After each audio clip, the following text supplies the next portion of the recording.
Well, good evening, everybody. Welcome to another great edition of the Van Buren Variety Show. Certainly glad you're here. I am Bob Van Buren, your host. I'm here once a week with an interesting guest and an equally interesting topic. So hopefully you've already subscribed. If you haven't already, make sure you hit that subscribe button and you'll definitely get updates on upcoming events and also some new shows that may be coming out.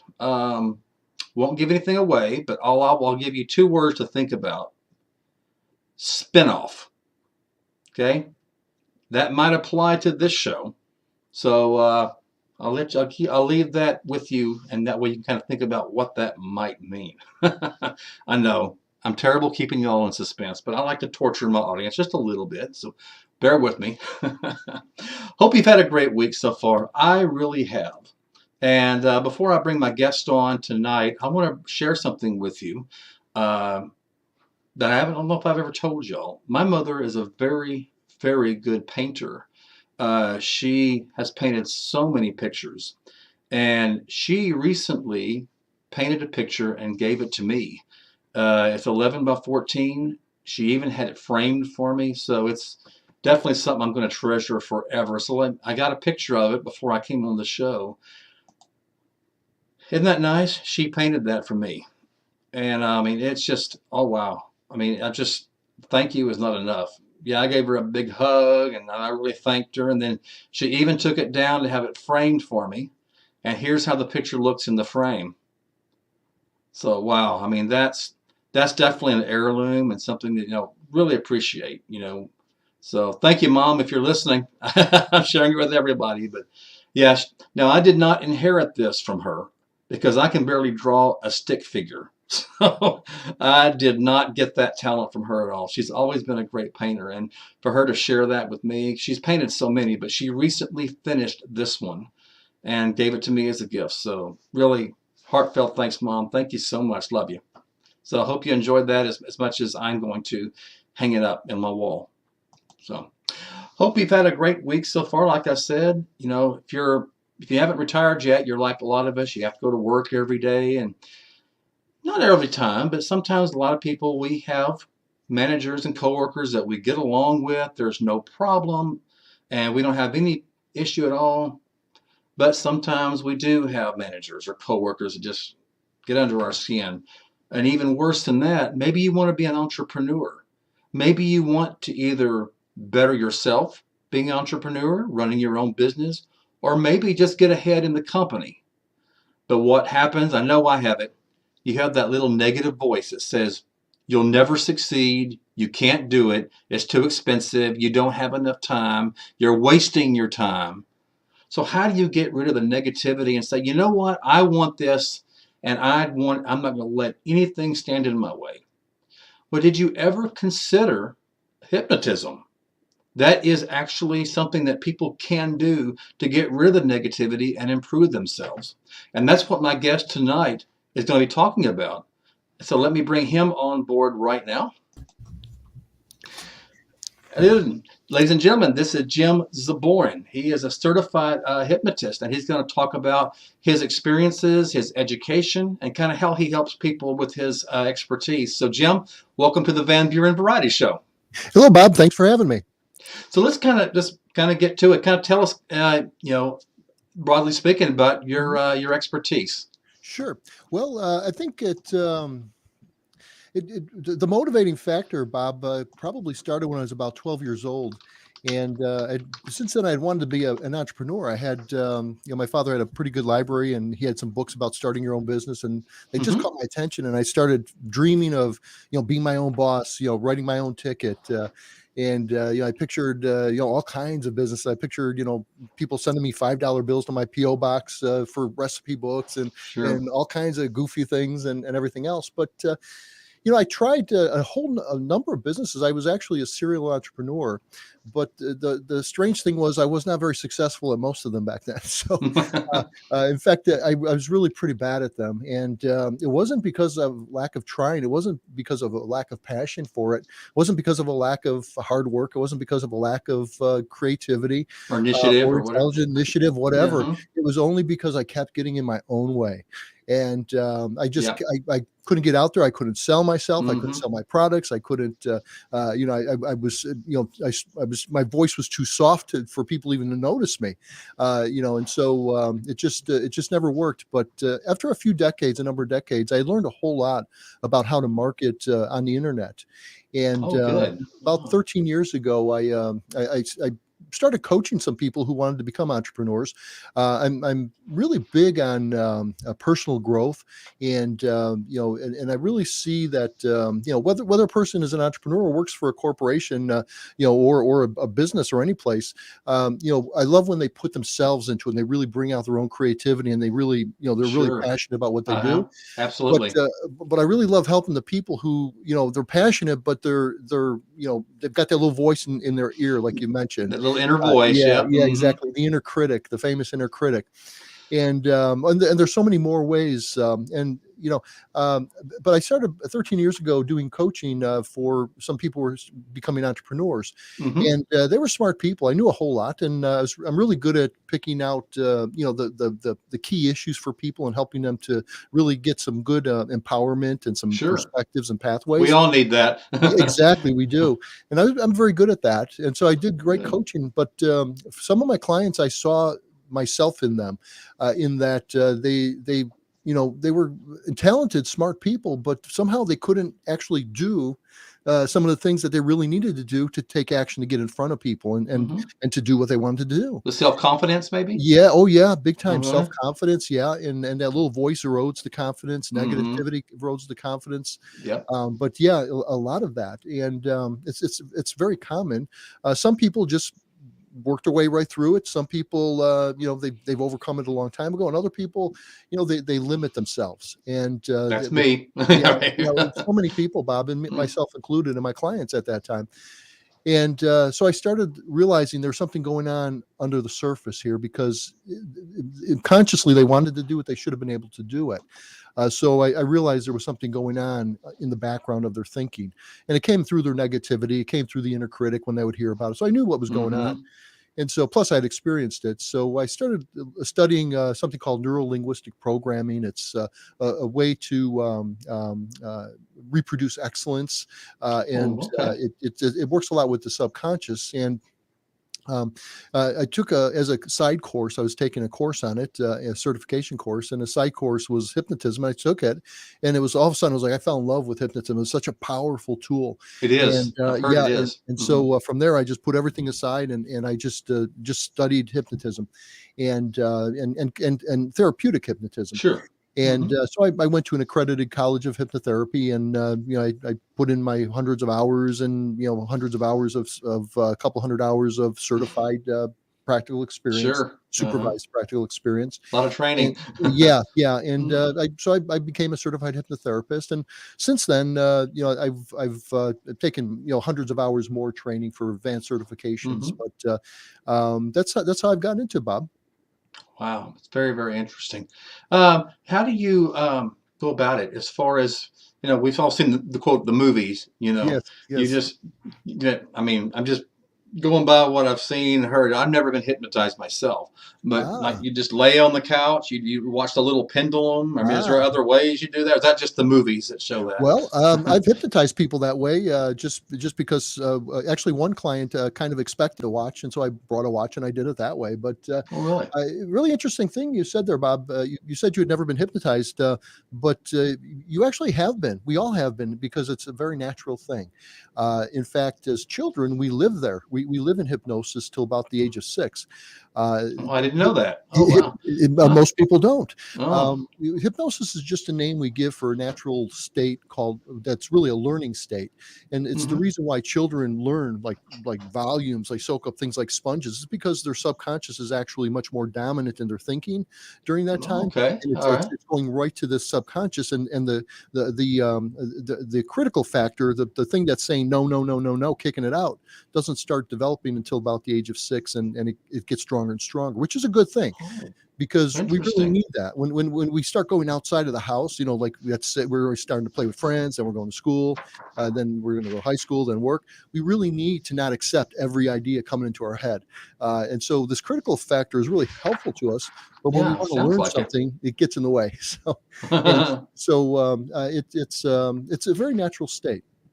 It's Hey, good. if you ever watched children, under the age of 6, and some older ones too as well, and in fact, you too, actually, anybody, I'm assuming you, but all of us do it when we watch movies or read stories.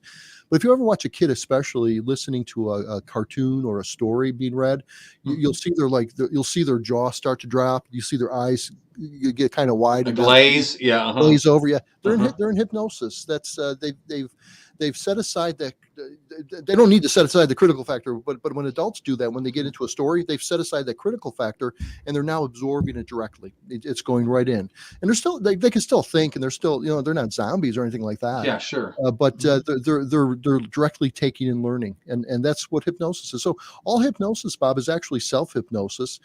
As a professional hypnotist and a certified hypnotherapist, I don't do anything to my clients.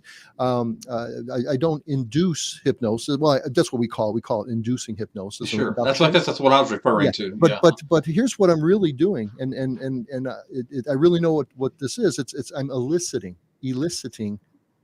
the hypnosis. I'm drawing out the person's own natural ability to go into a trance.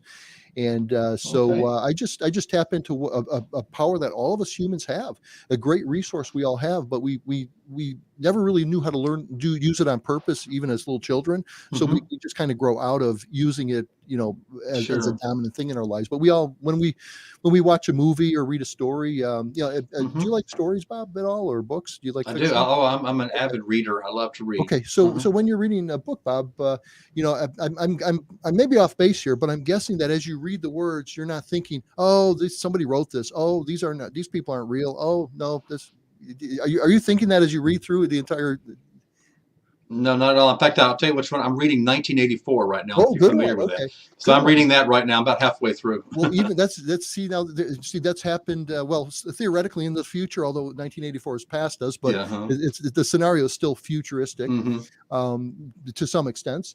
But the um, uh, even more so, you have to put aside, oh, this hasn't happened, or this can't happen, or I don't really believe. It's fiction. Yeah, Yeah. in order to enjoy the story, you have to forget that it's not real. Right. Sure. And Hmm. so your critical factor is saying it's not real, but you set it aside, and your subconscious is now just enjoying the story. It's Yeah. you're learning, you're putting yourself into the story, and that's In a why different stories. place. Yeah. Hmm. Yes, a different place, and that different place is you're putting yourself into a trance. So it's very natural.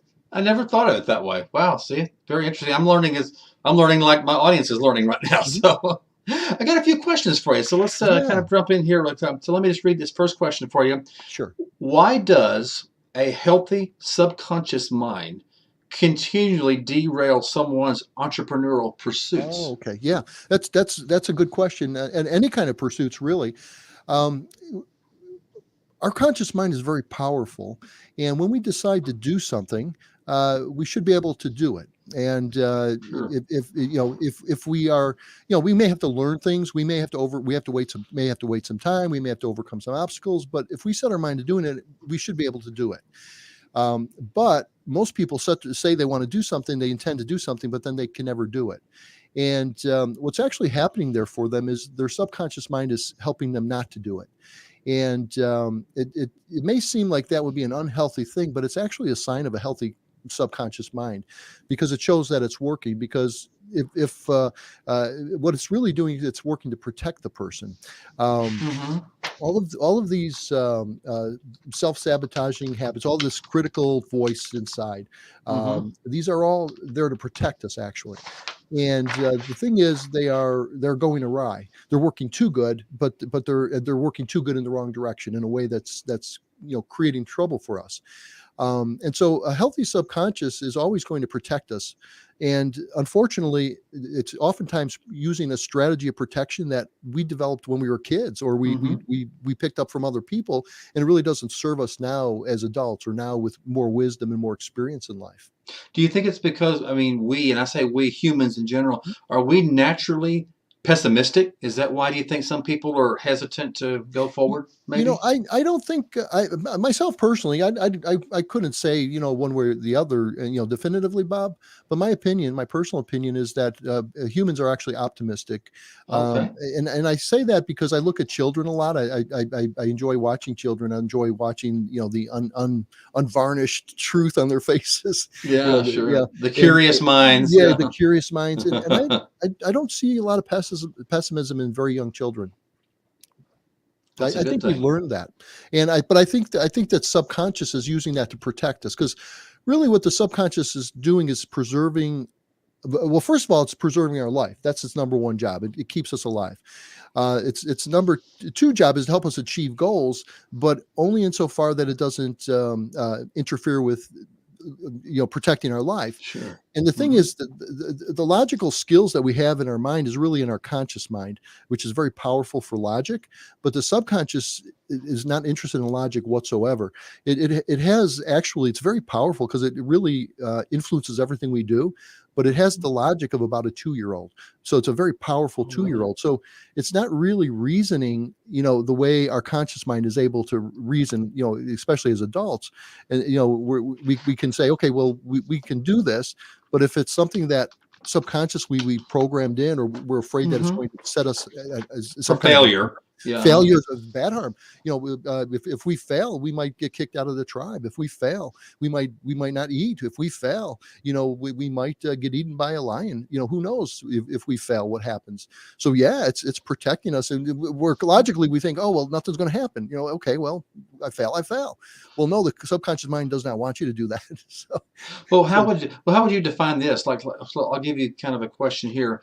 Like, would this be conscious or subconscious mind? Maybe a person's working for a company, and either they had a really bad manager or a really bad experience at that company, mhm. and maybe they want to venture out. But they still have that experience in their head that's Mm, kind of holding them back. Is that in their mm. conscious, subconscious mind, or maybe both? How would you explain Well, that? that's a great question. The mind is we talk about like the subconscious and the conscious mind. We only have one mind, but it's kind of a spectrum, and there's parts that are very accessible to our conscious mind, and that's where our logic rests.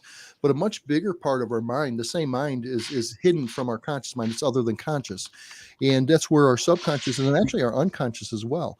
Our unconscious is really what the body knows. I And see.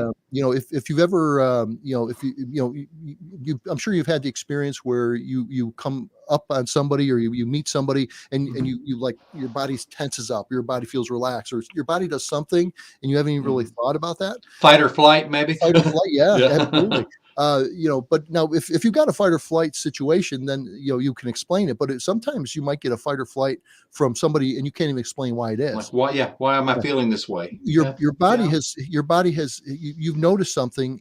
You're taking in all this data from all your senses, and your body has noticed something, or it reminds your body of some situation, and your body is already starting to prepare for it. So there's a part of our mind is actually our body. It's the unconscious. Sure. But the part that's the bridge between the unconscious and the conscious mind is the subconscious, and that's huge. And the scenario that you described, you certainly experienced it. You've experienced it. So you're thinking, when you remember it, and you start analyzing it, Hmm. your conscious mind is working on it. You're analyzing. That's a logical function. But much bigger is the feelings. That's your body has now memorized something about the experience. Your subconscious is calling it to mind whenever it feels like you might be getting into a situation that might put you in a place that's going to repeat that, and you're Hmm. trying to protect yourself from that. Right. Hmm. It'll start playing the critic, or it will cause you to procrastinate, or it could even cause you to get sick, for some people. I've heard of people actually getting physically ill Oh yeah, yeah, because they remember something and they can't let it go, or maybe yes, not that situation, but they'll be somewhere else where it reminds them of a right, past. right, And again, fight or flight. Here I am again yeah, with this same right, situation.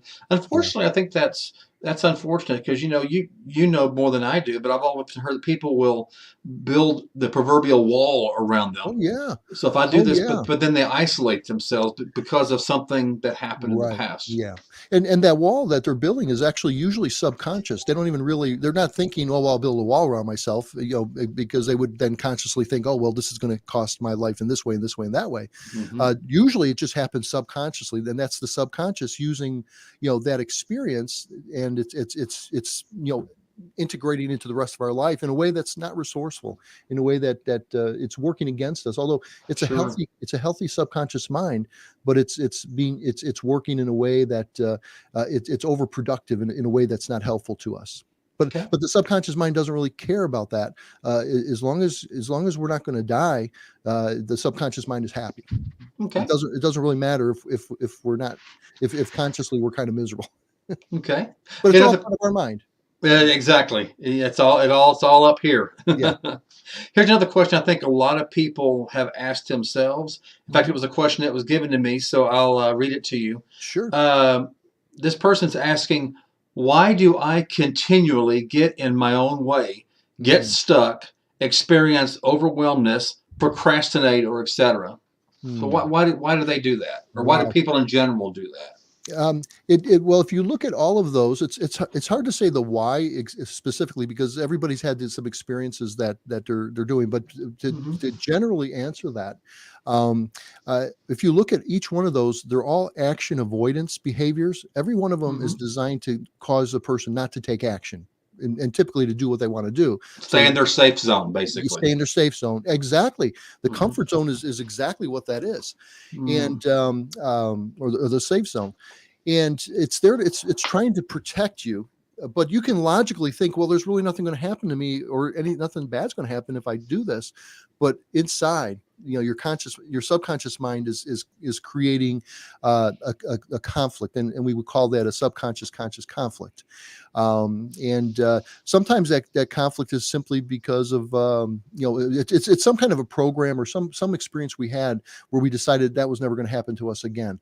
And it could be so simple as like it could be, you could be in second grade and you were sitting next to your best friend and you were talking, and the teacher got tired of it and yelled at you and told you to go sit across the room. It And separated you. yeah, for now we laugh, or we don't even remember it, but as a kid it really had a big effect maybe on us, and then we realized we're never going to do this again, and so that would cause us to do things to not allow that kind of a situation. Or going up to the board, in first or second grade and writing a simple word or a little simple math problem, Hmm. and then if something embarrassing happens, or somebody feels mortified, a strong emotional thing, because maybe Yeah. people laugh at them, or they're so nervous, they're subconsciously, they say, I'm never going to do things where I get up in front of people. Well, now they're an adult and they go out and in the workplace and they're getting in front of people, and it may still very much They're play on them freezing up. Yeah, they freeze freezing you. up. Yeah, Hmm. so that's what's keeping them stuck. So what another big one is our self concept. We're a whole bunch of identities that you ever notice how, like, you're one way with one set of people, you're another way in another group of Yeah. people, you're another way in. Depending on the group. Yeah. Yeah, Hmm. exactly. And it's not being phony. Sometimes, I mean, some people could be, but we all are that way, Sure. just naturally. And we have a whole bunch of identities that we develop at different places for different purposes, and they're all bundled into one overall identity, who we are. And sometimes, we don't do things. We get in our own way. We get stuck because we don't see ourselves at a very deep level as being the person who does that. If I only ever made $25,000 a year in a job, and I decide, well, I'm going to get a job that pays $100,000 a year. Hmm. Well, subconsciously I don't see myself as that, and my subconscious is like, well, wait a minute, you make more money. What's going to happen? I know when you make 25,000 a year, you haven't died yet, so no, we're Yeah. not going to do that. And so you'll get all dressed up, you'll look for jobs, but then you'll go out and you'll procrastinate, you'll oversleep, you'll go out there, you'll say stupid things, and your subconscious is helping to protect you, Yeah. keeping you where you are now. because The that's what safety you, zone. Yeah. yeah, exactly. And that safety zone is really your subconscious keeping you within a place where it knows you haven't died yet. It could be even unhealthy. I mean, you could be a smoker, but if it hasn't killed you today, the subconscious isn't worried in a year or 10 years or whatever. If it hasn't killed you yet, no, keep smoking. It hasn't killed you yet. Let's not do Yeah, anything different. We don't know what's going to happen. exactly. I'm not sure if I answered that question fully, Bob, Yeah, you there. did. Okay, For good. sure. Excellent. Got some comments from the Oh, audience. So let me sure. just share. Let Absolutely. me just put a couple up here. Gene Hudson says we are our worst enemy. Have you heard Mhm. that before, or do you agree or Oh, disagree with I that? agree 100%. There's there are people outside of us who are have varying intentions, and most people in most places, there aren't that many enemies, really enemies. Mm-hmm. Some people do have very real enemies, but always in any of those situations, we are our worst enemy. Uh, Mm-hmm. you mentioned that voice, Bob, in your head. The one Uh, that won't shut up. the Yeah. one who wants to, now, what if a friend would talk that way to you? Would you accept that from a friend? No. No, but What a you're failure. talking, Yeah. Yeah. yeah, but you're talking that way yourself. So we are our own worst enemy, and we accept it, and that's rough. Yeah, it is. That's a great observation there, Gene. And another person has made a self observation. I think this is pretty good. I think we're all going to relate. Gary says, I'm a procrastinator because I'm lazy. Yeah. Hey, more power to you, Gary. Absolutely. The only there's nobody's really broken. They are doing things that are resourceful to what they want to do or unresourceful to what they want to do. And if somebody wants to be lazy, more power to them if they figure out how to do it and live. That's a resourceful state for them. As a hypnotist and a hypnotherapist, I'm really not determining what a person should do or shouldn't do. I'm looking at what's getting in the way of what a person wants to do, and that's when it becomes a problem for them. And it's not because they're broken. It's just that it's just that there's something in the way, and they're actually just working too good, but it's stuck working in a way Sure. that's not getting the results they want. And that kind of brings up to my next question that I have here. It says, what can a person do about their overactive inner critic, negative self talk, negative thinking, imposter syndrome? I'd love to hear your answer to that because that's me. It Oh yeah. describes, I didn't write that question, but it describes me. Oh yeah, it describes so many people, Bob. That's I work with a lot of people with that. We a lot of us have it. In fact, we probably all have it at varying degrees. Um, the thing we want to do to get past that is to realize that it's there to serve a purpose, and it's there to protect us. And so we don't want to really, well, I call them dragons. They're there they're there, and when we try to expand, go outside of our comfort zone, then all of a sudden the imposter syndrome dragon pops up, or the inner critic, pops up, and those Hmm. dragons are actually protecting our comfort zone, so we don't go beyond it, so that we maintain a state of safety, and Sure. but not at a conscious level, at a subconscious level. And what we want to do is we don't want to slay those dragons. What we want to do is we want to tame them, and because their intention is very good. They're protecting us in some way, but it's protecting us in a way that is not working for what we want to do consciously. And so what we want to do is we want to figure out what it is that we want to accomplish for ourselves by being Sure. afraid of this. And usually it's some kind of so we don't embarrass ourselves, or so we don't make people mad at us, or so we don't make the boss mad, so we don't get Sure. fired. There's usually a good reason, actually. Walking the thin line, you know. Yeah, yeah, exactly. And so then it's just a matter of befriending that dragon, because we put it there. Actually, we put it there to protect us in some situation long ago. We don't even remember what it is, but we know it's there because when we go up against this part of our comfort zone, this is what always, or there's a pattern of this facing us. And so we just get to understand, so we just kind of sit with it and let the feeling be there, and just Hmm. pay attention to the feeling. Don't try to make the feeling go away, but just be with it, and so if you're like right in front of a situation, and it's there, well, then you may get out of it, but later Sure. on recreate that situation in your imagination, and you'll start feeling the feeling again. and then just sit with that feeling and just let it be. And usually what will happen is it'll be like a little baby that's been crying, and when a baby's crying around you, what happens when you stick it like in a closet because you don't want to hear it crying, or when you stick it in the basement because you don't want to hear it crying, it's going to cry more. Wow. Okay. Yes. Yeah. Yeah. Yeah. Okay. So what you do is you hold the baby and you send Comfort it it. some love, Yeah. you Hmm. comfort it, and you just be with it, and it'll cry itself out. And that's usually what happens with these feelings. So when you get to understand a little bit what is it really trying to do, Hmm. and so you can just actually ask yourself, well, what does that do for me? Well, and then when you get that answer, well, what does that do for me? And so well, why well, give me an example, Bob. Let's hear an example of like something somebody might be saying in their head. I mean, like, well, like kind of what I said in my opening monologue. Mhm. You'll never do it. You're not going to succeed. So that Maybe they've been told in their childhood, exactly, hopefully from an yeah, unsupportive parent or guardian, yeah, you're always going to fail. You're never going to do it yeah, right. yeah, Or maybe an even overprotective parent that, right, the child doesn't have a chance to make a mistake and learn from their mistakes right, because right, the parent's always yeah. there to hold them up. Yes, So exactly. Okay, so perfect. Yeah. So that feeling. Oh, you're never gonna succeed. You're never gonna succeed. So being just pushed down. Yeah. yeah. So well, what does that do for me? Well, it keeps me from trying things. Okay. Well, what does keep me from trying things do for my life? Well, I don't make mistakes. Okay. And what does not making mistakes do for me in my life? Well, um, You're you know, stagnant. Yeah. yeah, but well, that's what it does bad. But what is it trying to do that's good? Hmm. It's trying to make me not look bad to people. Okay, True. well, what is not looking bad to people do for my life? And then it's like, well, then people won't reject me. Okay, now we're getting closer to what it's really trying to do. And then we Hmm. say, well, what does not being rejected by people do for my life? Well, now I have love and I have friends. Okay, now this is what it's trying to do for us.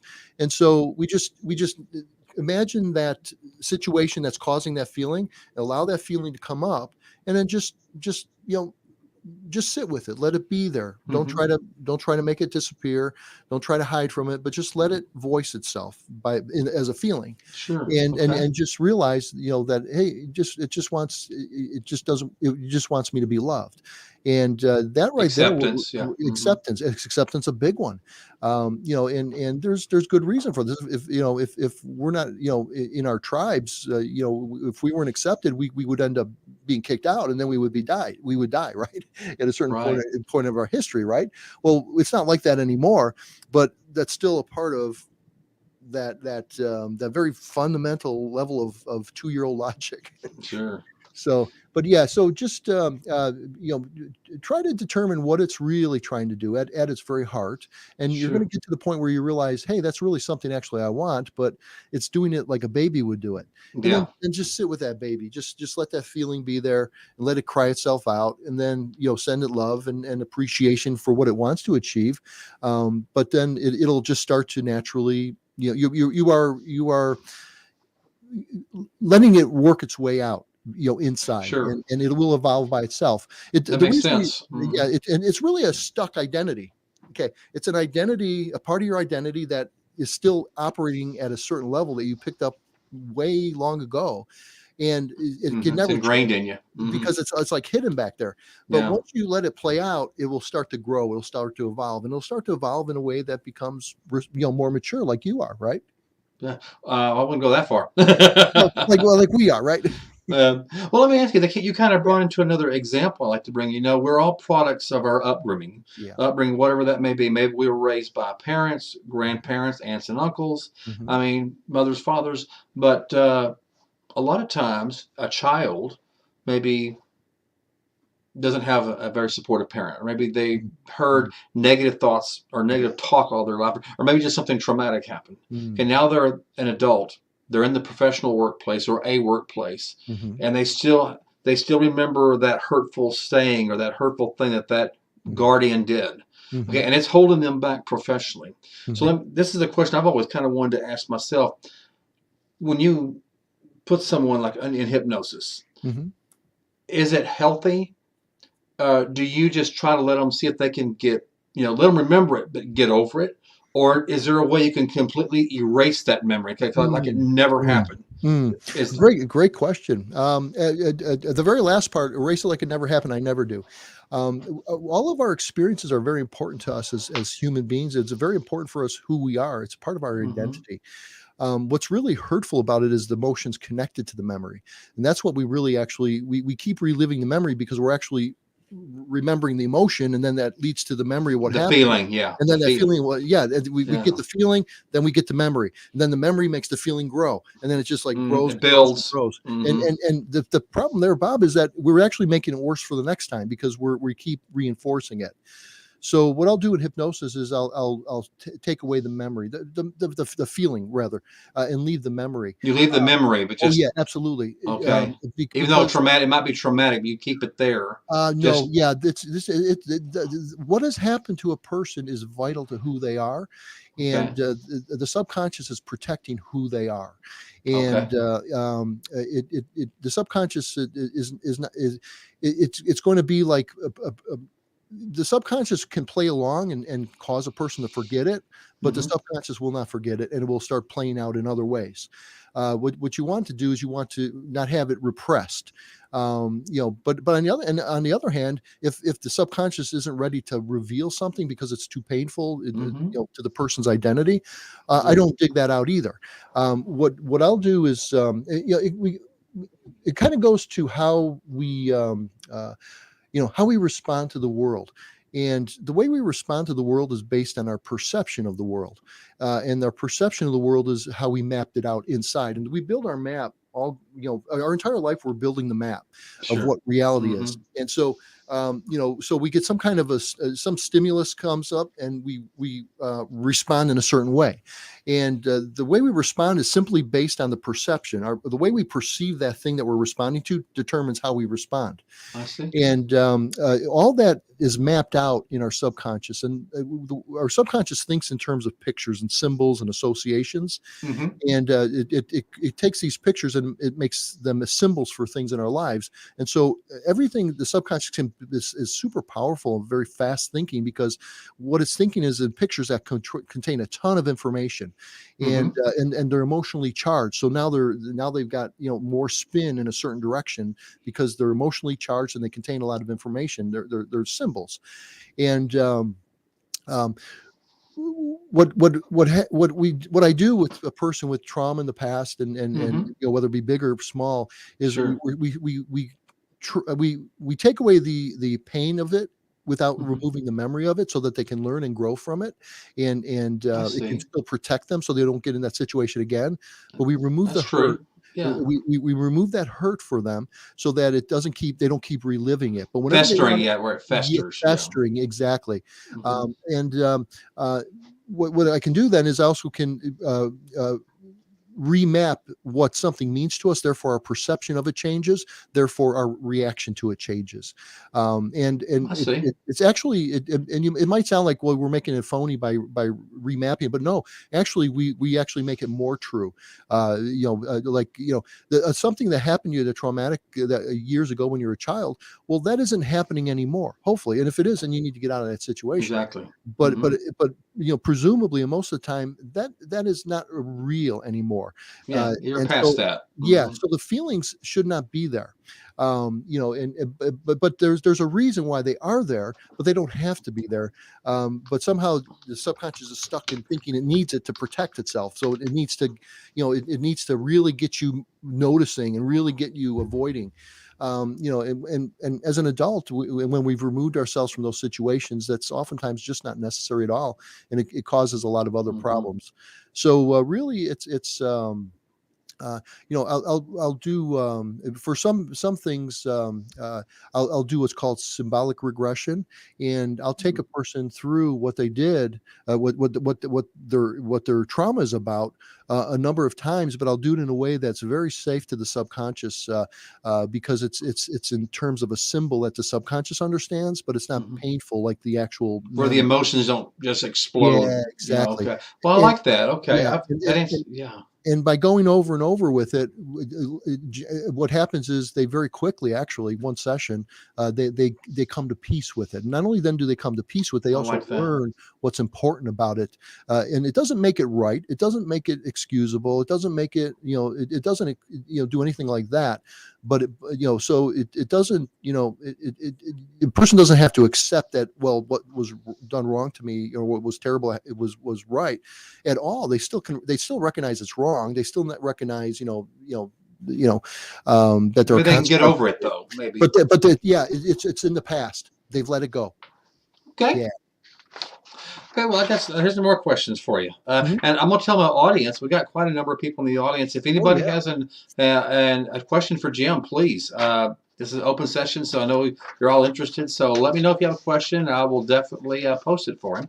So here's another one for you, Jim. That says, I didn't ask this one. It says, how can a person overcome limiting beliefs, poverty mentality, Mm, fixed mindset, fears, and low self-esteem? And I mm. mean, I'd like to know that answer to that one too. Yeah, absolutely. Well, those are all defining the edge of a comfort zone. And the way to move past that is to expand your comfort zone. And there's the way we do kind of, typically as adults is what we um, we push it forward by setting goals and then by doing it and then moving back and Mm-hmm. pushing and push and we stretch it out, right? Sure. And that's the way many people do. Many more people, though, will get to a certain point and then they no longer try stretching it because it's too scary for them to push it. But Mm-hmm. what they need to do is they need to keep pushing it. And Absolutely. the more they push it, the more the subconscious it starts to know, well, okay, we did that and nothing bad happened, or we did that and okay, I got embarrassed but it wasn't that bad, and then it gets more comfortable with it, so we've expanded our comfort zone. It's painful and it's hard to do sometimes. It is. See, But yeah, I can relate. yeah, exactly. But that's the way to do it without hypnosis. With hypnosis, what we're doing is we get beyond the critical factor and we go right to the subconscious and we change the perceptions so that a person can now take action. So now they just naturally push their comfort zone further, and they don't have all that negative baggage with it. I see. Well, that answers my question. Like I said, I'm learning a lot too just from this. Hey, kind of a follow-up question to that. Mhm. Uh, how can a person unleash their creativity, Yeah. focus, clarity, passion to create a thriving business? Now, personally, I would love to run my own business, be my Mhm. own boss, entrepreneur. It's great being your own boss, a lot of responsibilities, Mm. but there's a lot of, there's those things we talked about. So how does a person, not necessarily if they have voices, but how do they unleash that creativity and passion for a business? Well, I believe that passion and creativity is actually who we are naturally, and we learn at a very early age to hamper that, push that down, Uh-huh. for all kinds of reasons. So we don't get attention, so we don't make siblings look bad. So Mm-hmm. because parents are feel bad about their own accomplishments and don't want they're Sure. jealous. There's just Mm-hmm. all kinds of reasons, but that's actually our natural state, and all of those are really in the realm of the subconscious. And so the more we connect with our subconscious, and let ourselves kind of just flow, and the more it will happen. We are just what happens is adults become in the habit of not being creative. They become in the Yep. habit of not being passionate. And I've been there. exactly. And it's really not who we are naturally as humans, um, uh, but we learn to hamper that, or hinder that at a very young age often. Very good. Got a question from the audience. Let me Excellent. bring this up. Mary's asking, is regression hypnosis really possible? Great question, Mary. Absolutely. It happens all the time. In fact, um, let's see. Um, there's a revivication we do all the Mm-hmm. time because we relive it. So whenever we start dwelling on something and it festers, we're reliving it actually, Sure. because the subconscious doesn't make a distinction between reality and memory, and you're reliving it to kind of learn something from Like it. a But VCR, you're playing it yeah, back over and exactly, over and over. exactly. So there's revivification. We do that all the time ourselves naturally. Regression hypnosis is it could be something that's dangerous depending on how one approaches it. Mhm. There are things that are hidden from us by our subconscious for very good reason. There are things that the subconscious is maintaining our identity, our sense of who we are, so we can function in reality and in life. Mhm. And there are some things perhaps that happen to us that would like blow our mind. We would cause such it might cause it would be so different than who we perceive ourselves to be that Really? Oh, it would wow. we would have a breakdown. Shaky ground there, I guess you could say. Yeah, Yeah. exactly. So Mm. so I don't. Regression is a dangerous thing if the subconscious is not ready for it. The subconscious is like a scab. Okay, it's some kind of wound, and the subconscious put a scab over it to protect it, and it won't let it out. And you don't pick that scab out. But what happens naturally is sometimes the healing underneath causes that scab to go away, and then the subconscious who's ready to deal with that, and then we can deal with that. But what you're doing in regression is you're just in your imagination, you're going back, and Uh-huh. and so and when you're in hypnosis, your imagination is even more active and more hyper, and it becomes more real. At certain depths of hypnosis, it becomes more and more real to where you're actually really living it. You're Uh, reliving that again. you're Oh, reliving it wow. exactly. Yeah. Yeah, doesn't sound Um, very healthy. well, Yeah. well, here's the thing. If you're just doing that and like picking the wound, it's not healthy. But if you are beginning to heal it and letting things vent and just kind of releasing things and coming to terms with things, then it's very healthy. And so regression will I'm doing a cycle because I cycle through regressions. I'll bring somebody through it, and then we'll talk about it a bit. Then I'll bring them back and bring them through it, and I'll keep bringing them through it. And each time they learn something more about it. They accomplish something more Each in terms of time. their healing process, so that by Good. the time they're done, they're through it. But it's a very real thing. It's just that one has to be careful how they do it, and I use symbolic regression, which is I'm working more with a symbol which is already masked, from a raw memory. I see. I've got another question, and it might be kind of a follow-up question to the, Sure. the one you just answered, but Mhm. let me just read the answer. We might have touched on it, but we'll touch on it again. Mhm. Bat Mom's asking, what kind of hypnosis would help getting over trauma? She missed it. She was late, but did Sure. we've kind of touched on it, but you can kind of go through it again if you like. Sure. Yeah, a good question, Batman. Um, it depends on how the trauma is playing out in your life. If it's something that is holding you back or holds a person back because it's such a bad memory or such a bad experience, like a PTSD type of a thing. Mhm. um, you know uh, uh, a symbolic regression can be very good. But once again, without digging memories that want to remain hidden for the time being, and just working with what is there, because what's there is now the subconscious is ready to begin working at that with that Mhm. thing. If it's a matter of getting over trauma is like the bad feelings and the bad memories and they're festering, Mhm. well then it's a revivification and then replacing it with a good feeling, or taking the feeling and neutralizing it without taking away the memory, but neutralizing the feelings associated with the Sure. memory. And so I would take it, I would handle it that way.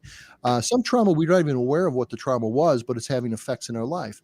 And there I would use the type of hypnosis where I simply replace an unresourceful habit with a resourceful habit. So Positive, making it positive. Yeah. exactly, yeah, exactly. Like with an inner critic, what I'll do there is I'll turn the inner critic into an inner coach, and it will actually begin saying positive things to you. So rather than saying you're never going to succeed, it will say you can succeed, you can do it, keep going. So it'll start giving you positive words that are more resourceful for you. Okay. On your experience, on your profile that I found, you said that you work with transformational coaches. Yes, yeah. So can you kind of tell us what is a transformational coach? Sure, absolutely. There's so many entrepreneurs, and I'm an entrepreneur myself, and I love entrepreneurs. But uh, there's so many different types, but the ones I really love working with are the ones who are trying to make a difference in other people's lives. And they've Mm, gone through some things, some trauma, or they've gone through, they've gotten some experience through the, corporate world or in the workplace. And they've gotten these superpowers that can really help other people achieve their goals, but mhm. they are in their own way. They're stuck and they can't put themselves out and put that into other people's lives. Well, I love working with those kind of people where when I help them to get unstuck and get them moving forward and they can achieve their goals, they're helping more people. So That's awesome. I'm Hmm. a transformational entrepreneur would be a coach or a healer. It could be a practitioner of some sorts. I work with chiropractors.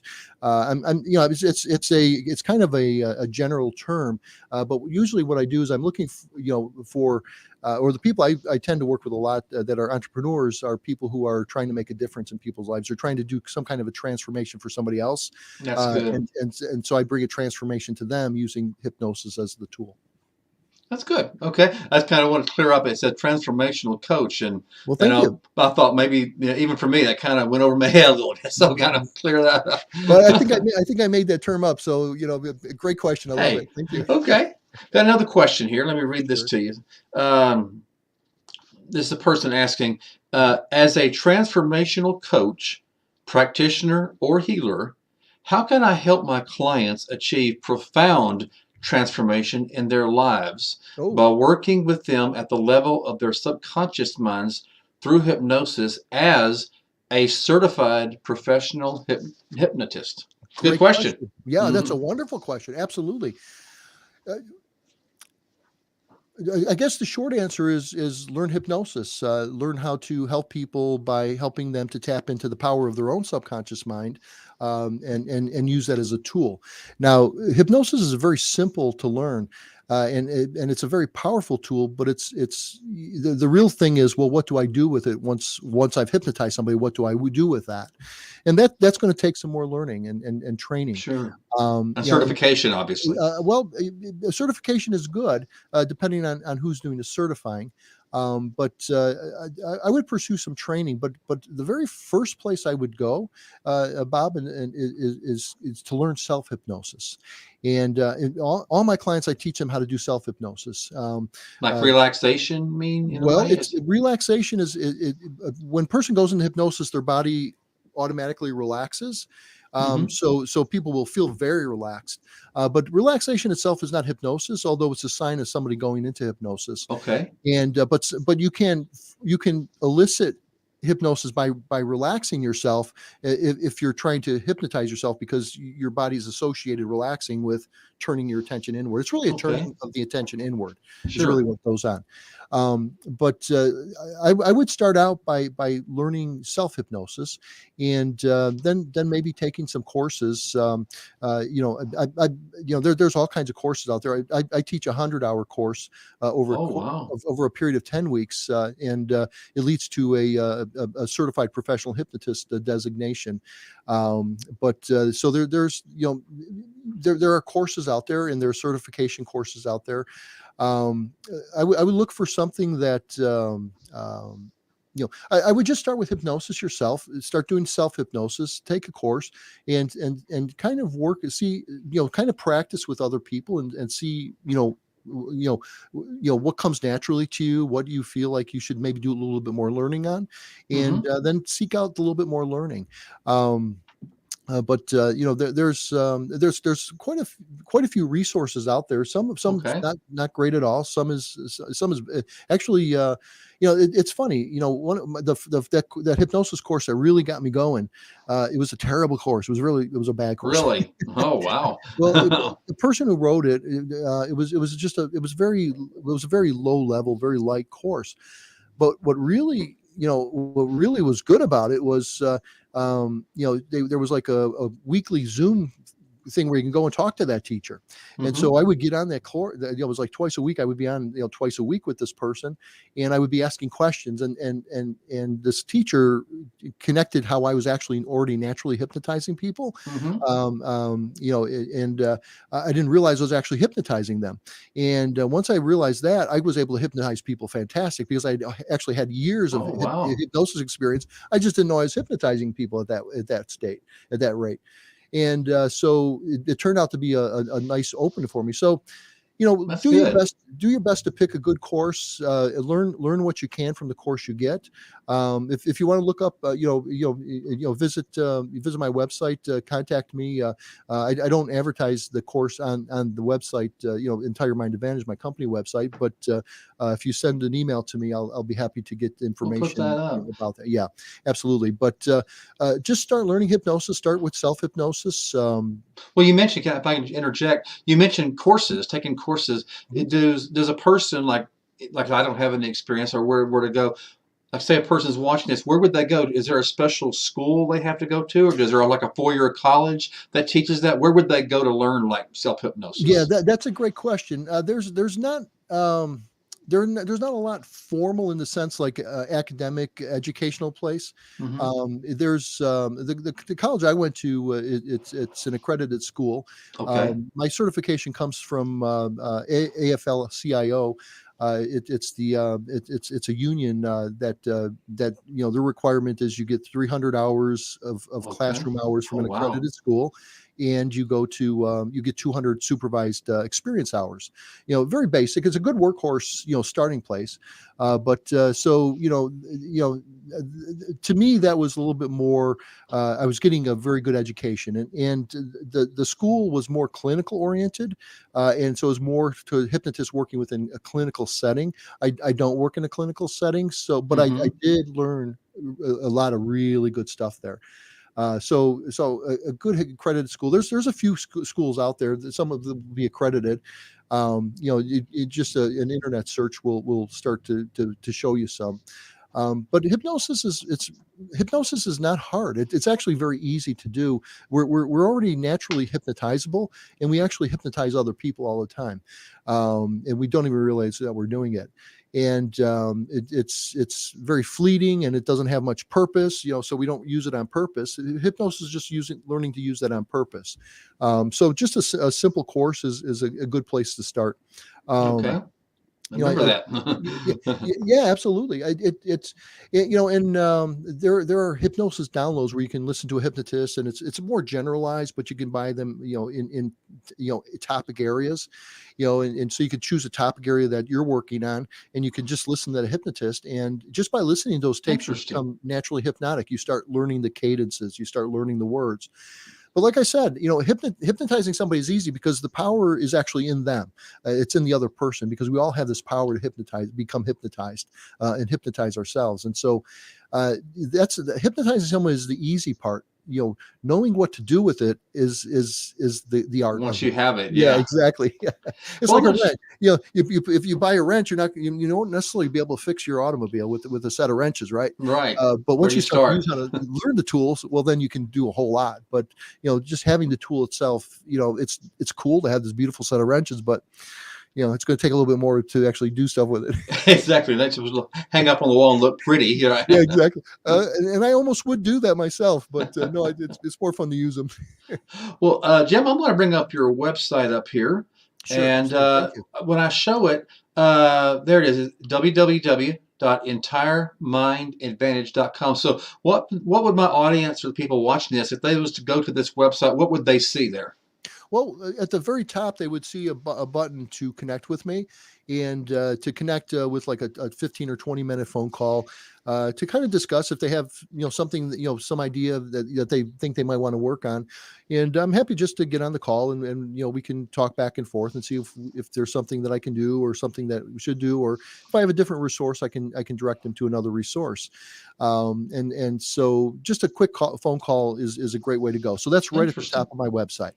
Then down below, there's a little bit about me, and there's about my education and my certification, and there's information like anybody who would be looking for a hypnotist, that's there. Oh, that's And then interesting. they get then the contact form. It's very simple, so, and then there's the links to my social media, things like that. I was going to ask you now, when you say, I've read your profile, you talk to businesses and, Mhm. entrepreneurs. So do you do in person, or do you also do Zoom? Or do I you do do both. both? I Or do you do both. both? Yeah, Okay. absolutely. I've worked with I've worked with companies in person, and I've worked over Zoom. I've worked with individuals. Well, even when I work with companies, I'm always work with individuals, just groups of Hmm. them. Or I've worked with individuals, on Zoom or in person. I'm in a pretty rural small town in Missouri. And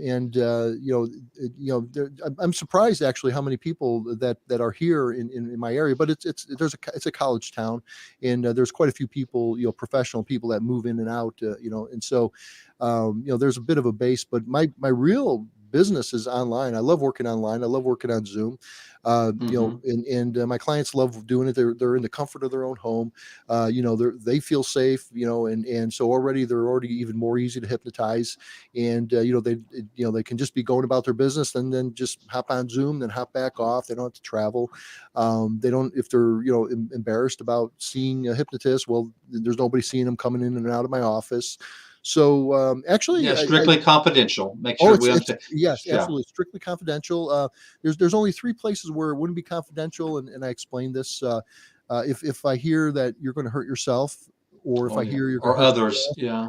or if I hear a child is being abused, Oh, of then I'm course. obligated Yeah. to say Of something. But other course. than that, no. Yeah, other than that, it's completely So, confidential.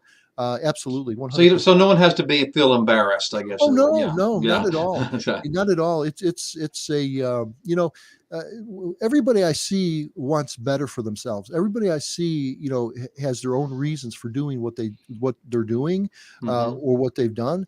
And it made sense to them. It was the best they can do at that time, but they want to do better now. And so they're Sure. just, that environment is that's something to support, not to criticize or judge. So yeah, absolutely, it's very supportive in that way. And like I said, build their self-confidence up above all. Exactly, because ultimately they're the ones who are going to do it, and so it's build it up, but build it up in a way where they maintain it themselves, and because ultimately they're going to be the ones who do the great things they want to do, and so it's a part of what I help them to get. And yeah, you don't do that by tearing people down. It's not my nature Exactly. anyway. Why would I? Constructive Yeah, well, criticism. Yeah. exactly. No, I'm not going to put out a shingle to tear people down. That's not Sure. And that's not that's at all what I awesome. do. Yeah, so it's really about what I do for my clients is kind of three things. Uh, I give them perspectives, that are more resourceful and helpful to them, usually more true. And then I give them empowerment, and I help them to find how they already have within themselves what they're looking for. Like the Tin Man who has his brain, if I remember him. Yeah. That's You know right. the lion who already has the courage. It's um, uh, the that empowerment. They're already actually the reason they're coming to me is because they want to do it. Well, they want to do it because they can already do it. Actually, they're just Sure. getting in their way. I'm just taking away the blocks. So I empower Exactly. them that way, and then I give them pathways. And a lot of times I do this a lot with my coaching, That's awesome. but I give them pathways to make that happen. Okay, we got one last minute question, and this is a good Yeah. question actually. This comes from Mhm. Bat Mom, asking, can you do it for people who want to stop smoking? Have you ever had that kind of call, Oh, or sure, is that is, absolutely. is that possible? I'll put it Oh, of that way. course. Yeah, absolutely. The subconscious is the seat of habits, and smoking is a habit. Not smoking is a habit. Everything we do is a habit, really. And they're very important things in our lives because they free up our conscious mind to be able to think without having to think about every little thing we're doing. You can imagine driving. When you're first driving, can you imagine doing that for 40 years like that? It'd be Hmm. terrible. We're just in the habit of being able to do all the things we need to be in the habit to do to drive safely and not have to think about it. So that's all seated in the subconscious, and hypnosis is a direct route to the subconscious. Smoking, I've had people quit smoking very quickly within one session, typically. Oh, wow. One session. Absolutely. But I usually don't. In fact, I never do one session only. I work in three minimum, because what will happen is we get it. We make the change the first session, but then the person is now changed, but they go into their old environment, and they start they have to interact with their old environment as a new person in a way. You got to reinforce that, I guess, right? Yeah, exactly. So what we do is I call it maturing. I mature it, or I polish it. Some other things will come up, and then I can address those things. But typically what we resolve is resolved in one session, and then I throw in a couple of more to mature it and to polish it so that it's permanent. But smoking, absolutely. Smoking is just simply a habit, and it's there there may be other reasons for the habit, that are unconscious conflicts or self-concept type things, things like that. So I usually have to deal with them, and I have to get with the person. I have to figure out what's going on with them, and then we deal with that. There's a number of things that can be going on, but they're all very simple to work through. And then the person goes on, and they're a non-smoker then. That's awesome. Well, Jim, I'm going to bring up your website one more time. Thank you. And is there an email address they can contact you at? And I'll post it later, but do you have an email address? And what is that email address? I do. If you would like, just use that domain name and put contact. So contact. All right. Yeah, contact at entiremindadvantage.com. So, ladies and gentlemen, I highly recommend this website. Get Jim's expertise and his advice. You can book him. So www.entiremindadvantage.com. I actually like that. That's really catchy. Entire Mind Advantage. Use your mind. We bring in the subconscious, the conscious, and the unconscious, and we get them all on the same page, and then nothing stops us as humans once we have that. We may take some time, but nothing stops us. Okay. Well, Jim, I really admire what you're doing. And I am, like what's that one commercial? Not only do I own the business, I'm a client. Yeah. What was his name? Something or other. Yeah. Yeah, because and I have to say, I still have those voices. Whether it might be business, might be personal, like, oh, you'll never do that. You're never going to succeed. So I might be calling you pretty soon, Jim. Absolutely. I'd love to talk with you, Bob. Absolutely. Thank you. I appreciate you. I appreciate you coming on the show, and I'd love to have you back on the show as a follow-up sometime if you like. I would love to. I love those questions. Really wonderful questions, and yours and the audience's. So I appreciate that. Okay. Well, Jim, again, thank you for appearing on the Van Buren Variety Show, and the best of luck to you, sir. You're welcome, and the best of luck to you, too. Thank you, Bob. And ladies and gentlemen, our time is up. It seems like an hour just goes by too fast on this show, because especially when we have a great guest and an interesting topic. But don't worry, next week, another guest, another topic. So, we'll be back. So if you haven't subscribed yet, make sure you hit that subscribe button. And also, don't just watch this video. If you really did enjoy it, hit the like button, because our guests and me, we like to see who's watching and what topics they really like. So, make sure you hit Jim's website. Again, it's at entiremindadvantage.com. It sounds like it's got a wealth of information that could benefit us all. So, until next week, this is Bob Van Buren. I hope you have a great week. And thank you for tuning in. And have a pleasant week, everybody. Good night.